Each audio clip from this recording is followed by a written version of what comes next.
Hi Sagittarius, welcome to your annual 2023-24 Astrology Horoscope. I'm Anisha, welcome to my channel. I talk everything around astrology and tarot. We're opening the year with two planets which are retrograde. We have Mars, which is retrograde in your house of marriage, and this is also the house of your business partnerships. And then we have Mercury, which is also retrograde in your house of earned income. And both these planets are retrograde is till about mid-January or so.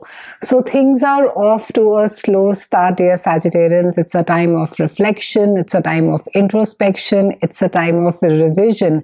And Mars is coming and putting brakes in your house of marriage and partnerships. And it is asking you to reevaluate your most intimate relationship. It's asking you, what is it that you want out of your relationship? What is it that makes you happy? What is it that you need to release in order to be keeping that relationship healthy? Or what is it that you need to be releasing in order to be keeping your own sanity or to be making it more healthy as well? We have Mercury, which is retrograde in your house of income. So it's not a great time to be signing any checks, not a great time to be applying for any loans or picking up any big ticket item. It's also not a good time to be buying any electronic gadgets while Mercury is retrograde. It is, however, a good time to be revising, researching, redoing anything that may require your attention. It is also a good time that if you had applied for some loans to be taking a second opinion, whether you can get a better rate from another bank or not. On March the 8th, we have Saturn that is changing sign.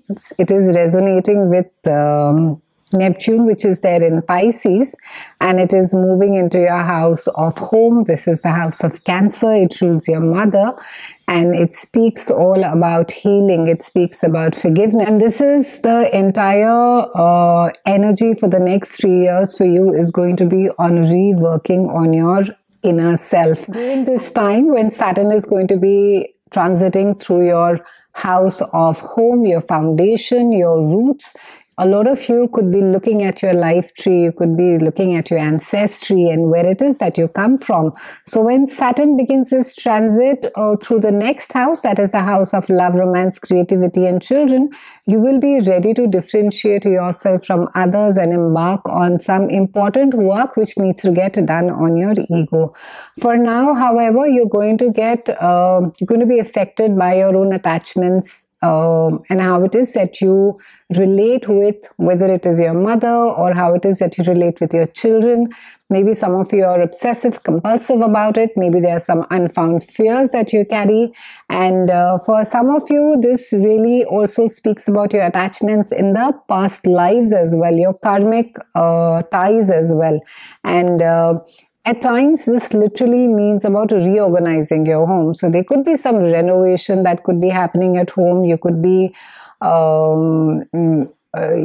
shifting homes. You could be renting, buying, leasing. But more so, I would say there could be some renovation that could be happening at home. And you could find that there is some amount of resistance that is there. I mean, either you're having a difficult time with the people who are doing your work. You could generally find your children being quite difficult at home, especially grown-up children during this time.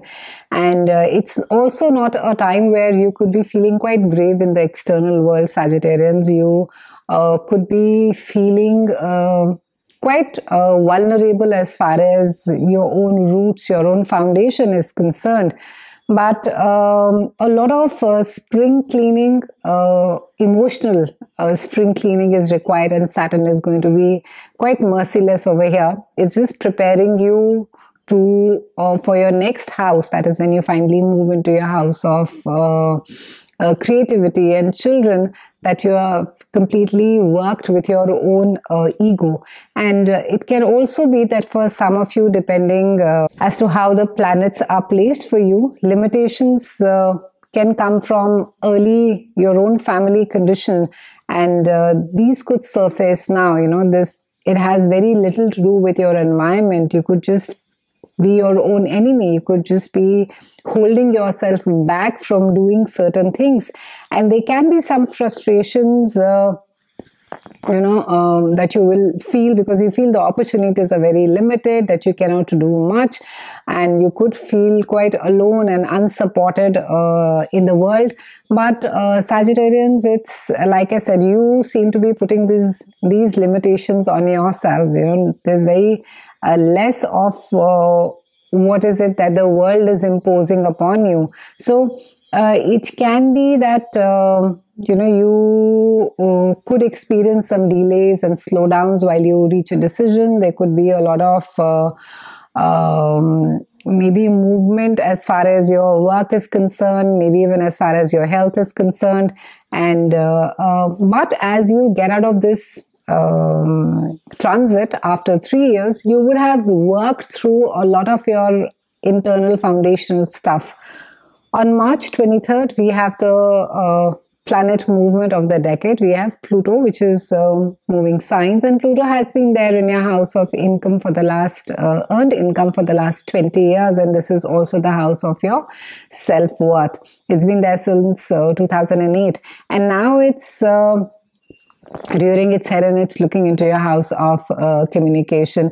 So you will experience that your daily communication, daily contacts, conversations, everything that you basically take for granted, that the routine issues, they start to become more important and more significant.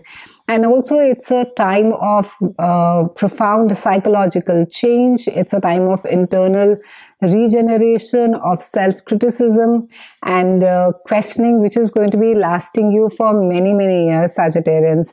So try not to take anything for granted, especially, since you can experience repressed psychological issues. They could come up on the surface, and you can also become quite obsessed, with your routine, with your day-to-day life. You may feel the need to be operating in a certain specific way.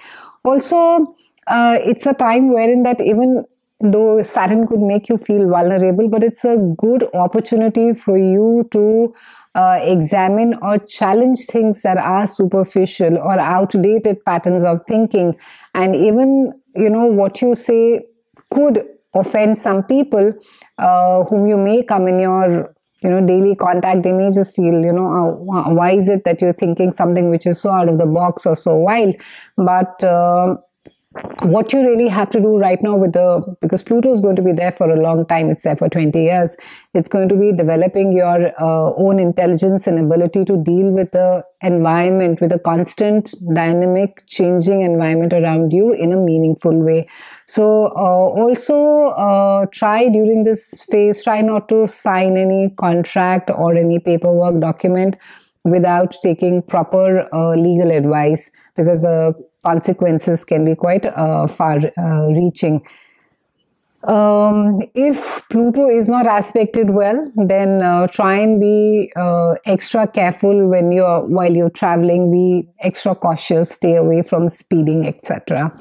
On June the 7th, we will have Pluto that will roll back again into your house of earned income, and it will again give you a sense of the lessons that you have learned in the last 20 years as far as your ability to earn money is there, and even your own sense of self-worth. On April 20th, we have a solar eclipse, which is there in your house of love, romance, creativity, and it's resonating with Jupiter. Beautiful aspect. Something new, maybe a new project is being started. It's a wonderful time for collaboration. It's a great time to be maybe seeking out like-minded people. It's also a wonderful time for romance. Maybe some of you will get into a committed relationship. If you're already in a committed relationship, maybe you will think about getting married or tying the knot or even getting engaged. A wonderful time to be spending time with children as well. There could be some good news that you may hear from your children.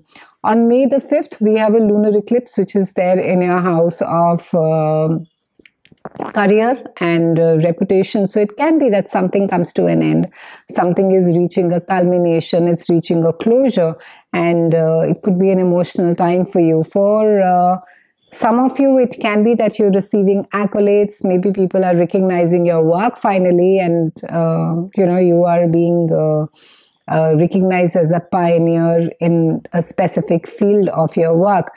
But it does signify a project or a job or some work coming to an end. On May the 17th, we have Jupiter, which resonates with Uranus in your house of it's your house of your day-to-day chores. It's also the house of healing as far as your health is concerned. So Jupiter maybe has made your routine, and now with Pluto coming in over here, it's going to be making everything more disciplined.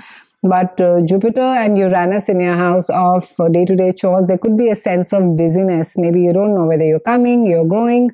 There's too much of unplanned travel that may have been happening. Maybe your health has been up and down for a while, but try and stay open to alternative way of medicine as well, Sagittarians, this year. On October 14th, we have a solar eclipse, which is there in your house of groups of friends, people whom you consider your tribe. So this is a time that you could find yourself networking almost feverishly. You could be reaching out to people who have a similar vision, similar goals. Maybe they're in the similar field that you are. So there could be maybe more conferences that you're participating in. It could be that for a lot of you, you could be networking quite heavily as far as your work is concerned in order to be letting the word out more. Or some of you could also be expanding your work. On October 28th, we have a lunar eclipse that happens again in your house of day-to-day chores and your health. So maybe a health scare gets finished during this time. Maybe you are able to pinpoint as to what is it that has been bugging you, or a second opinion comes out clear for you. In certain cases, the medication gets over.